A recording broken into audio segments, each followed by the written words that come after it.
තිබෙන අරමුණක් වෙනුවෙන් හරි ප්‍රඥාවෙන් කටයුතු කරන්න. තියෙන යහපත් අරමුණක් වෙනුවෙන් හිතේ ඇඳුණු නිවැරදි සැලැස්මකට කටයුතු කරන්න. හෙට මොකක් හරි කරනවා නම් වෙන්නේ මොකක්ද කියන එක දැනගෙන කටයුතු කරන්න.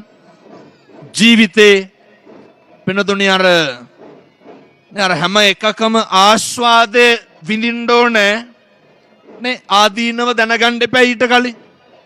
පුරුදු වෙන්න. ජනවාරි මාසේ පළවෙනි පෝය අවුරුද්ද පටන් අරගෙන දවස් දෙකමාරක් විතරනේ තව. අදිෂ්ඨාන කරමු, ප්‍රාර්ථනා කරමු. හදිස්සිය කියන එක ටිකක් නවත්තගමු. දුටු ගැමුණු රජුරුවන්ට ගැමුණු කුමාරයාට පේනවනේ අර කලබලෙ හිටන වෙච්ච වැඩේ. අවසානේ ගිහිල්ලා කොත්මලේ ගිහින් දුක් විඳින්න උනානේ. ගැමුණු කුමාරයාට දුටු කියන කෑල්ල වැටුනේ දුෂ්ටගාමිනී උනානේ. අම්මට තාත්තට එදිරිවාදිකම් කරපු හින්දා දුෂ්ට වුණා. ඔය සමහර ගෙවල් තියෙනවා ගෙවල් වලින් යනකම් කොල්ලොන්ට හරියන්නේ. සමහර ගෙවල් තියෙනවා ගෙවල් වලින් ගමෙන් යනකම් හරියන්නේ. සමහර තරුණයෝ කියනවා එහෙම. මම ඒ කියන විදිහට කියන්න. අමුදුරෝනේ අපේ ගම් වල ඉන්න ඊර්ෂ්‍යාකාරයෝ මෙවුන් එක්ක ඉන්න බෑ මේකෙන් ගිහින් තමයි කවදා හරි හරියන්නේ කියලා. ඒයි. ඔය මේක අර හැම එකකම පැති දෙකක් තියෙනවා. මේක සාපේක්ෂයි. වඩාත් නිවැරදි පැත්ත නිවැරදි ක්‍රමය තෝරගන්න. අවසානයේ මලගෙදරවත් එන්න බැරි වුණානේ තාත්තගේ. ඒ නිසා සමහර අපි ගන්න තීරණ ඉතින් ඒ තාත්තා නැති රජ්ජුරුවෝ නැති වෙන කම්ම රජ්ජුරුවෝ මැරෙන කම්ම යුද්ධ පටන් ගන්න බැරි වුණා. අර එදිරිවාදිකම වෙච්ච එකේ වචන පටන් ගත්ත එකේ කේන්ති ගත්ත එකේ තරහ වෙච්ච එකේ තේරුමක් තියෙනවද? නෑ.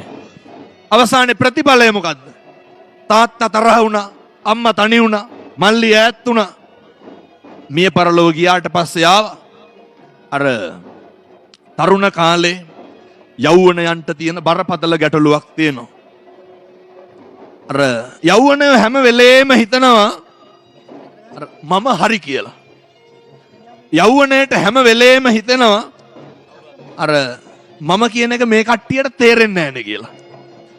යෞවනයට හැම වෙලේම හිතෙනවා අම්මයි තාත්තයි වැරදි කියලා. යෞවනයට හැම වෙලේම හිතෙනවා ඔය ගෙවල් වල බලන්නකො එහෙම හිතන්නේ නැද්ද කියලා.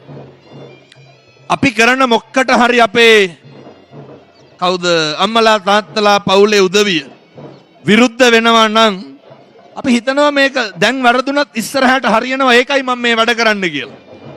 අර කියනව නේද කෑ ගහන්න නැතුව පොඩ්ඩක් ඉන්නකො කරලා පෙන්නන්නම් කියලා. අම්මලාට ඕවා තේරෙන්නේ නැහැ කියන එක කියලා. අම්මලාට ඕවා තේරෙන්නේ නැහැ කියලා කියනවා. අම්මලාට ඕවා තේරෙන්නේ නැහැ. ඔය ගොඩක් ඔය ප්‍රේම සම්බන්ධතා නඩත්තු කරන කොටත් ඕක වෙනවනේ. අර මේක තමයි හරි. නේ එතකොට අර ඕක ඉතින් අර ඉන්දි ගහට පයින් වයස කියනවනේ මේ දඩබ්බර භද්‍ර යෞවනයේ තුල අර ඔය ගිනි කන වැටෙනවනේ තරුණ කාලේ. එහේ. ඒකයිනේ පේන්නේ. මම මේ ප්‍රේමය ගැන කියනව නෙමෙයි. තරුණ කාලයේ තුල අර තමන් දකින්න දේ විතරයි පේන්නේ. එහෙනම් මම යෝජනා කරනවා අවුරුද්දේ ඉස්සරළම අපේ තරුණ මහත්තුරුන්ට දුවලට පුතාලට ඔය ගිනි කන වැටිලා නම් ඉන්නේ චුට්ටක් දෙපැත්තත් බලන්න.